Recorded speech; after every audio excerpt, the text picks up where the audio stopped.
by choice of God or any superpower. Why we are on this planet? By accident or by design or by superpower. I think even the planet is wondering why the hell these human beings came here.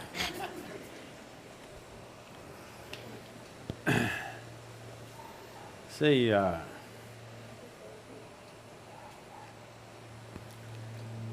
the solar system, the way it is, and so as the other universal systems, the galaxies, they're all happening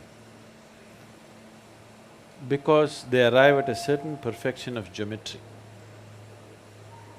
Geometry in the sense, right now this planet is going around the sun, it's found its perfect orbit, so it's going and going and going.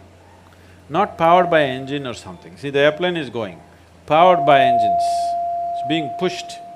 This is not being pushed, this has just found a certain perfection of geometry and it's going on. The day it loses its perfection of geometry, if it loses the line of orbit, it's gone.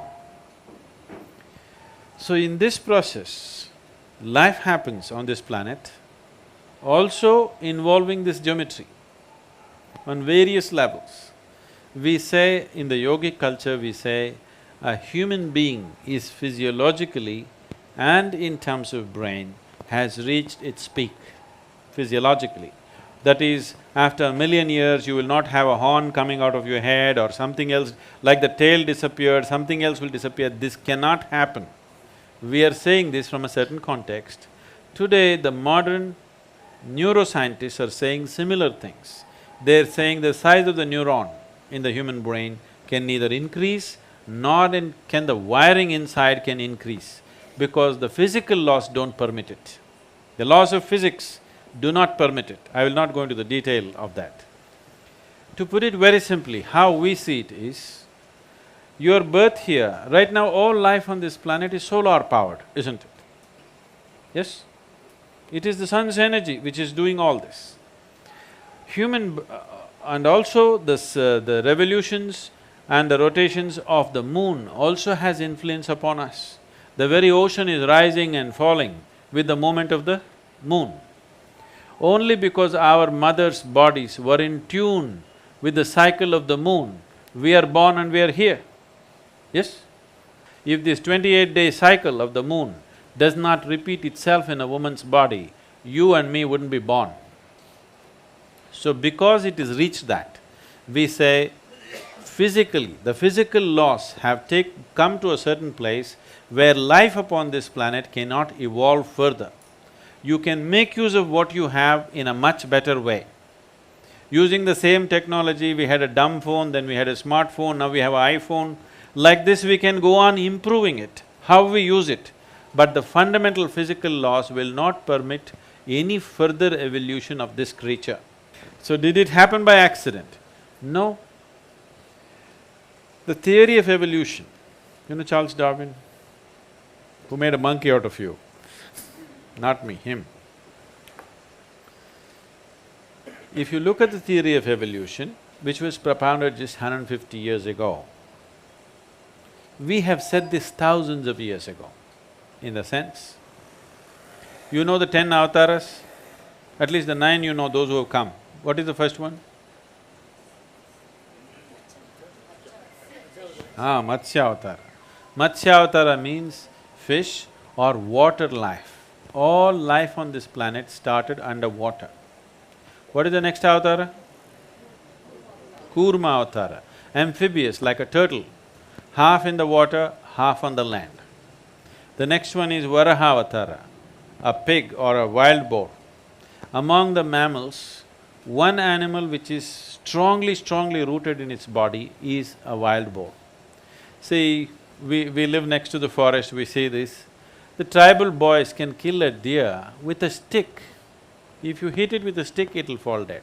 The local dogs will hunt the deer, but a wild boar you try to kill him and see, it's not easy to kill him. You go smash him with a car, his spine is broken, still he will go, he will not stop. Because he's so physically rooted, his life is so physical. So the next form of life was Varaha.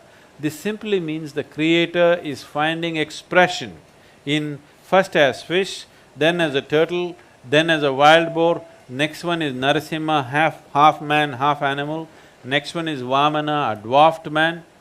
Next one is a full-grown man but emotionally volatile man who is Parasurama.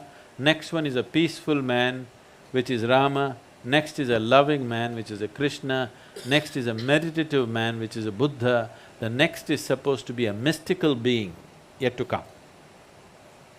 Okay? This is running very much in parallel lines with the Darwin's theory of evolution. Yes or no? It's in the same sequence, exactly in the same sequence. Darwin propounded his theory only 150 years ago. This was said 12 to 15,000 years ago. Adiyogi himself spoke about it. So, if you observe life, you can clearly see from what is inanimate, basic life formed. From that, life evolved. We've always seen it that way. Always we saw life evolved. Constantly, we are in every temple you go, there is a snake. There are various symbolisms all around the place, because even today in your brain, one part of your brain is a reptilian brain. You know, the core part of your brain is still a reptilian brain and it still functions, and we have different practices in yoga as to how to transcend this reptilian brain and allow the cerebral cortex to function. And today we have scientific evidence to show you. The University of California has done scientific studies on Shambhavi Mahamudra, the basic practice we teach usually. And they say if you practice Shambhavi Mahamudra for 3 months, the neuronal regeneration increases by 241%, a kind of percentage that's never been recorded in the history of any kind of research, okay? Just a simple practice for 21 minutes, 241% increase in your brain function and neuronal regeneration. This means as you grow old, you will become more intelligent. Usually young people think you're getting stupid. Yes, your brain is actually growing, you understand? It's getting better by the day.